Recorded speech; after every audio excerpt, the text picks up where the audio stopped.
દર્શક મિત્રો, હું છું પરમાર અનિશા. તમે જોઈ રહ્યા છો લોક સામને ન્યૂઝ. તો જોઈએ આજના સમાચાર. અમરેલીથી અમારા રિપોર્ટર સતીશ રાઠોડ સાથે. રાજુલાના ધારાસભ્ય હીરા સોલંકીનો કથિત ઓડિયો વાયરલ. જમીન વિવાદમાં સનસનીખેજ ઓડિયો ક્લિપ વાયરલ થતાં ચકચાર. ઓડિયો ક્લિપ વાયરલ થતાં સ્થાનિક ખેડૂતોમાં ફાટી નીકળ્યો ભારે આક્રોશ. કથિત ઓડિયોમાં હીરા સોલંકી બોલ્યા, જમીનનો કબજો આપણી પાસે જ છે. ઓડિયોમાં ધારાસભ્યનો પડકાર, માપણી કરાવી હોય ત્યાં કરાવી લો. મામલતદારમાં જઈને જમીન વિવાદના કથિત ઓડિયોથી અમરેલી જિલ્લાના રાજકારણમાં ભારે ગરમાવો. લોટપુર ગામ, જાફરાબાદ તાલુકાના લોટપુર ગામે આવ્યા છે ને આપણી સાથે જે ખેડૂતો હાલ છે તો એમના ઉપર ખૂબ જ બળજબરીપૂર્વક એમની જે જમીન છે એ પચાવી પાડવા માટે ધારાસભ્ય દ્વારા એક કાવતરું કરવામાં આવ્યું છે અને એમના ભાગરૂપે છેલ્લા 2 મહિનાઓથી એ જે પરિસ્થિતિનું નિર્માણ થયું છે એ ખૂબ જ દયનીય છે અને આજે એ પરિસ્થિતિ આમ કહેવાય ને કે એની હદ પણ વટાવી ચૂકી છે. આજ આ ખેડૂતોના ખેતરની અંદર બળજબરીપૂર્વક જેસીબી નાખવામાં આવ્યું અને એમ કહેવામાં આવ્યું કે અમે તમારી જમીનનો દસ્તાવેજ કરી લીધો છે અને જો હવે તમે સાનામના ન બેઠા તો તમારી જમીન તો ગઈ, તમારી ઉપર પણ કેસ કરવામાં આવશે અને 2 કેસ તો તમારી ઉપર ઓલરેડી કરી દીધા છે 2 ભાઈઓ ઉપર. તો આપણે એના મોઢે જાણીએ કે શું પરિસ્થિતિ હતી. આજ ખોડુભાઈને સમજીએ, જેમને લગભગ 3 વાગ્યાથી 11:30 વાગ્યા સુધી મને ત્યાં પોલીસ સ્ટેશને રોકવામાં આવ્યો હતો નિવેદનમાં આપણે હીરા સોલંકી અને ચેતનભાઈ શિયાળ એ કબજો મારી જમીનમાં કરવા માંગે છે જબરદસ્તી. અને મેં એને ફોન કર્યો હતો મારા કાકા એમ બધા, તો એ લોકોને એમ કેવું છે કે મારી જમીન છે. મેં કીધું સાત પર લાવો, મારી પાસે પુરાવા લાવો. મેં મારી પાસે છે, તમે લાવો.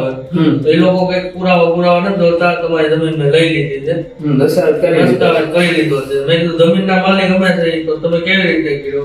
અને એ પોલીસ સ્ટેશનને હું જાણ કરવા એની વિરુદ્ધ ફરિયાદ નોંધાવવા માંગતો હતો, તો પોલીસનું એટલું બધું ફોર્સ હતું કે મને કઈ કરવા દીધું નહીં. નામ નો લખવા દીધા અને મારે જે અરજી લીધી એમાં સાઇન કરાવી અને એની કોપીનો ફોટો પાડવા ન દીધો. ઠીક, અરજીનો નિવેદનનો ફોટો તમને ન પાડવા દીધો. સરસ, એ તો એનો હોય છે. ભીખુભાઈ છે, આખો દિવસ એના ઉપર પણ બળજબરી કરવામાં આવી ને એમને જે શબ્દ વાપરવામાં આવ્યો, વિકલાંગ હોય તો મારે શું છે, બરોબર? ભીખુભાઈ શું કેવું છે? મારે ઉપર એટલો ઓલો કર્યો, ફોન કર્યો ધારાસભ્યએ અને એને એવું કીધું કે તમે વિકલાંગ હોય તો શું થઈ ગયું એમ. અને જેવા ફાવે એવી રીતે મારું વર્તન કર્યું, જેલમાં નાખી દીધું, ભારે પડશે અને ધમકી મારી. અને જમીન કાયદેસર અમારી જ છે અને આવી રીતની ધમકી મારે છે 2 મહિનાથી. આવી રીતના બીજા ઘણા તત્વો આવે છે, વચ્ચે આવીને કહે છે કે ભાઈ તમે સમાધાન કરી નાખો, પણ અમે ના પાડી, તારને ના પાડી. એટલે આવી રીતનું હવે જમીનનું કીધું છે ધારાસભ્યએ. ધારાસભ્ય પોતે હીરાભાઈ સોલંકીએ ફોન કરીને મને કીધું કે તમને ભારે પડશે. એમાં વધારે પહેલા ફોર્સ હતું ડીએસપી વોરા સાહેબનું અને વૃંદાવન હોટલ રેસ્ટોરન્ટ છે ને એના માલિક મેહુલ પટેલનું કોપર દ્વારા કોપરે પૂરું પહેલા અમારી માટે પ્રેશર ઘણું દીધું. હવે કોપર દ્વારા હીરાભાઈ સોલંકી દ્વારા આવી રીતના સમજાઈ ગયું. આ સમગ્ર જે ઘટના છે એ એવી છે, કોપરને જમીન પચાવી પાડવી છે. હવે ખેડૂતો જમીન દેવા તૈયાર નથી તો એન કેન પ્રકારે કોપરને જ આ જમીન લેવાની છે, બરોબર? એ જ વાત છે ને. તો કોપરના જે ગુંડાઓ કહી શકાય કે જે એમના કરતા હતા ધરતા જે કાંઈ છે એ પ્રેશર આપી અને આ લોકો પાસેથી જમીન લેવા માંગે છે. એમના નામ પણ બોલે છે, ડીવાયએસપી હરેશ વોરા, બરોબર? બીજા મેહુલ પટેલ, ધીરુભાઈ કુમાર, આ તમામ જે લોકો છે એ બધા કોપરના ચાટુકાર છે. તો આ બાબતે તમે કલેક્ટર સાહેબને કેટલી વાર જાણ કરેલી? પછી વાંધારજી કરેલી, પછી આપણે જેટકોના સાહેબ સાવકુંડલા એને પણ જાણ કરેલી.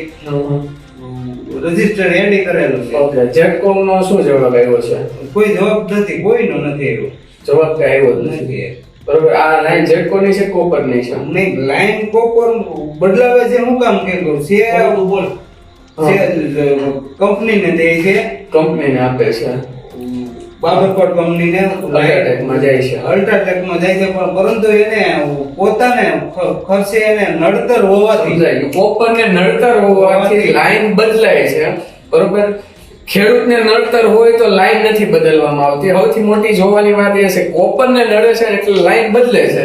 હવે લાઈન તો બદલે છે, પણ લાઈન બદલવા પાછળ ખેડૂતોને વળતરનો રૂપિયો નથી આપતા.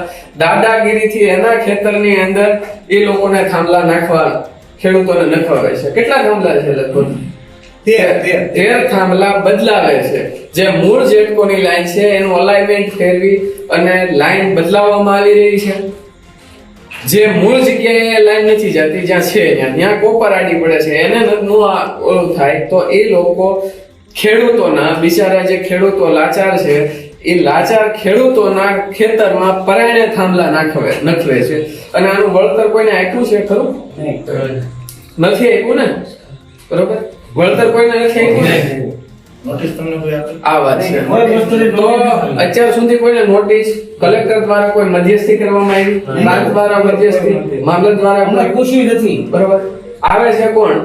તો ફરી મળીશું એક નવા સમાચાર સાથે. ત્યાં સુધી જોતા રહો લોક સામના ન્યૂઝ.